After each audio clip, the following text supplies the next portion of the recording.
బునాది గాని కాలువ అది దాన్ని పూర్తి చేస్తారా? ఇప్పటికైనా అవకాశం ఉందా? బునాది గారి కల్లా ఇప్పటివరకు పూర్తి అయింది. కానీ అప్పుడు ఇచ్చినటువంటి డిజైన్ ప్రకారంగా ఓన్లీ బెడ్ విడ్త్ అంతా 2 మీటర్స్ ఇచ్చిండ్రు. ఇప్పుడు దాన్ని 3 మీటర్స్ 4 మీటర్స్ చేయాలనేటువంటిది ప్రపోజల్ పెట్టి ఎస్టిమేట్ జరిగినాయి. దాన్ని వైండింగ్ చేయాలనే ఉద్దేశంతో మళ్ళీ ల్యాండ్ అక్విజిషన్ కూడా జరిగింది. అది ల్యాండ్ అక్విజిషన్ కానీ ఈ గవర్నమెంట్ దాన్ని ఇంత కూడా మట్టి కూడా తీయలేదు. కానీ అంతవరకు ఆగిపోయింది. ఇప్పుడు దాని అటు బునాది గారి కల్వ బునాది గారి చెరువు వరకు తీసుకుపోవడానికి వచ్చరికి అది కూడా ఇప్పుడు మా ఉత్తమ్ కుమార్ రెడ్డి గారు ఇరిగేషన్ మినిస్టర్ కాబట్టి వారిని కోరి దాన్ని వైండింగ్ చేసి ఇస్తే అవును మంచి ఛాన్స్. మా ప్రాంతానికి నిధులు తెచ్చుకునే అవకాశం మాకు ఎక్కువ ఉన్నాయి. మాకెవరో పక్క జిల్లా మంత్రి ఉంటే కాస్త పోయి మేము తెచ్చుకునే కంటే మన జిల్లాలో ఆయన జిల్లాలో పని చేసినట్టు ఆయనకు అచీవ్మెంట్ ఉంటుంది. మాకు కూడా మేము మా మంత్రి గారు పట్టుకొని వారిని తీసుకొచ్చి ఫండ్స్ తీసుకొచ్చి దాన్ని కంప్లీట్ చేసేటువంటిది. అందులో మా ఎమ్మెల్యే గారికి చాలా ఇప్పుడు ఆయన దగ్గర ఆయన ఊరు అక్కడ వరకు పైల్వాన్పురం అంతా బునాది గారి చెరువు అక్కడే ఉంది. మధ్యలో కొన్ని కలవాటు కొన్ని అక్కడ 2 బిల్డర్లు కూడా తెగిపోయినాయి. అవన్నీ కూడా మేము ఫండ్స్ తెచ్చి తప్పకుండా చేపిస్తుంటాం. రైట్. అసలు అప్పట్లో అది కంప్లీట్ కాకపోవడంలో మీరు కూడా కొంత మధ్యలో అవరోధంగా నిలిచారని ఆ మధ్య మీతో ఫైటింగ్ కూడా చేశారు జిట్టా బాలకృష్ణారెడ్డి వీళ్ళంతా. ఏం జరిగింది అసలు అప్పుడు నా భూమి బార్డర్ మీదకి పోతున్నది. అంటే అప్పుడు తీసుకున్నటువంటి అధికారులు వేరే కాలు అలైన్మెంట్ తీసేసి దగ్గరైతే ఉద్దేశంతో నాకు ఇంకొక రైతు మధ్యలో బార్డర్ మీదకి వెళ్ళి ఆ బార్డర్ కూడా district border this is Nalgonda, that is Rangareddy. ఆ బార్డర్ మీదకి పోతప్పుడు నాతో ఒప్పందం ఏంటంటే మమ్మల్ని ఒప్పించి పాపం అధికారులు, సార్ అట్లా పోతే ఇంత ఎక్స్పెండిచర్ అవుతుంది, ఇట్లా పోతే ఇంత దగ్గర అవుతుంది, మీరు మీ పోల్ట్రీ షెడ్లో వెనుకకెళ్ళే ఉంటుంది సార్, కాబట్టి మీ బార్డర్ మీదకి వెళ్ళి మీరు ఒక 3 మీటర్లు 6 మీటర్లు వాళ్ళు ఒక 6 మీటర్లు ఇస్తే మనం దాని కాలువ తీసుకుపోతాం సార్ అంటే నా ప్రకారంగా నేను ఇచ్చినాను. నా ప్రకారంగా నేను ఎలాంటి అబ్జెక్షన్ లేకుండా వారికి కాన్సెంట్ లెటర్ కూడా ఇచ్చినాను.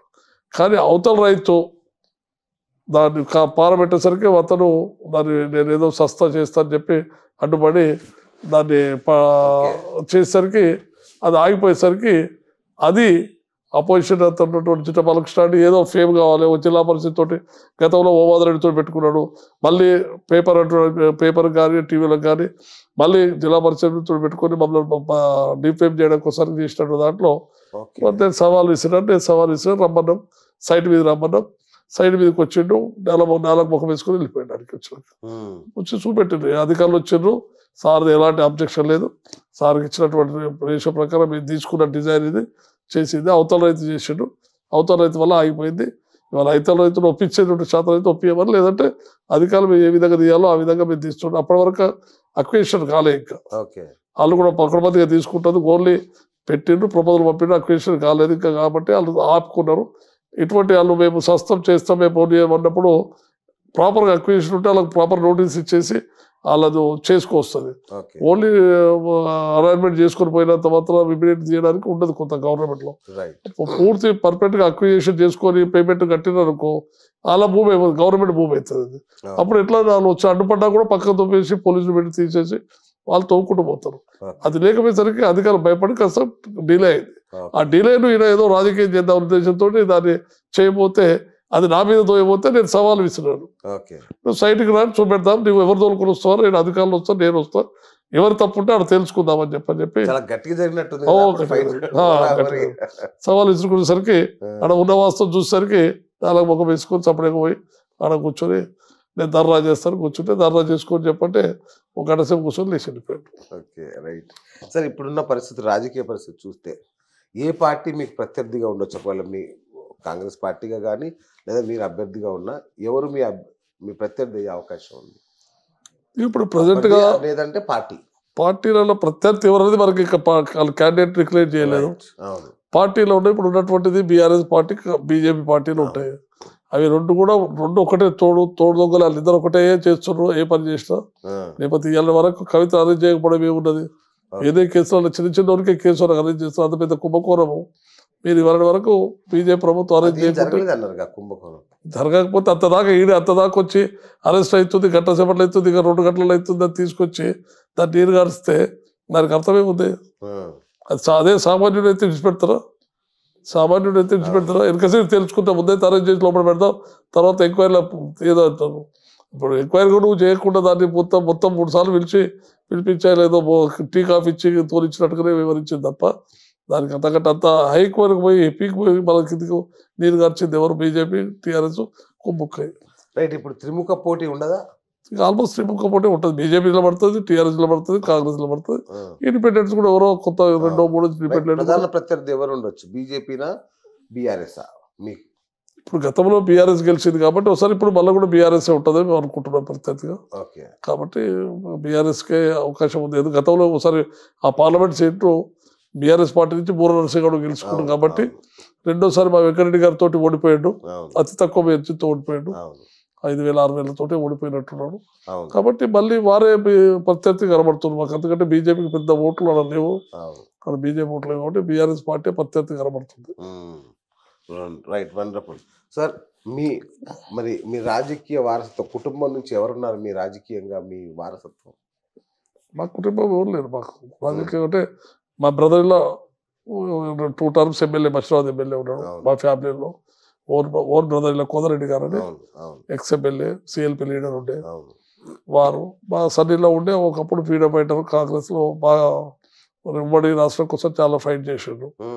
ఉమ్మడి రాష్ట్రం కోసం చాలా చెన్నారెడ్డి మీద ఆయన సబ్ ప్రెసిడెంట్ గారు తెలంగాణ కోసం చెన్నారెడ్డి, ఉమ్మడి రాష్ట్రం కోసం వారు ప్రతాప్ రెడ్డి గారు అని మా మిస్సెస్ వాళ్ళ ఫాదర్, వాళ్ళిద్దరు. ఆయన చనిపోయిండు. అక్కడితో వాళ్ళ కుటుంబంలో ఎవరు కూడా రాజకీయాల్లో రాలేదు.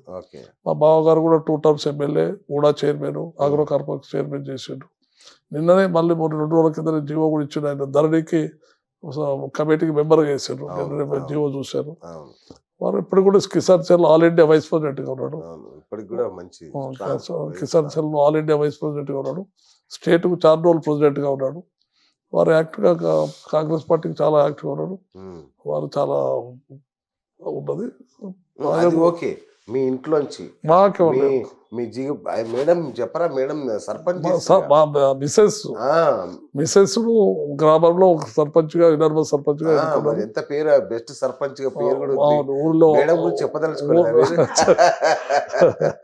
ఊర్లో అంటే మీ వారసులు అంటున్నారు అంటే నీకు ఎవరో రాజకీయ వారసత్వం ఏమన్నా ఇంట్లోంచి ఎవరు వస్తున్నారు?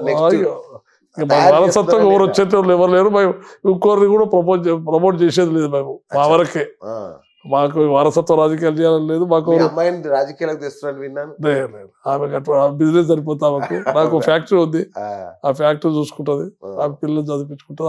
వాళ్ళు కూడా మంచి వెల్ సెటిల్డ్ ఫ్యామిలీ, వాళ్ళు కూడా పేరున్న ఫ్యామిలీ. గురపాటి వాళ్ళు అంటే రాష్ట్రంలో పేరు, ఉమ్మడి రాష్ట్రంలో పేరున్న గురపాటి ఫ్యామిలీ.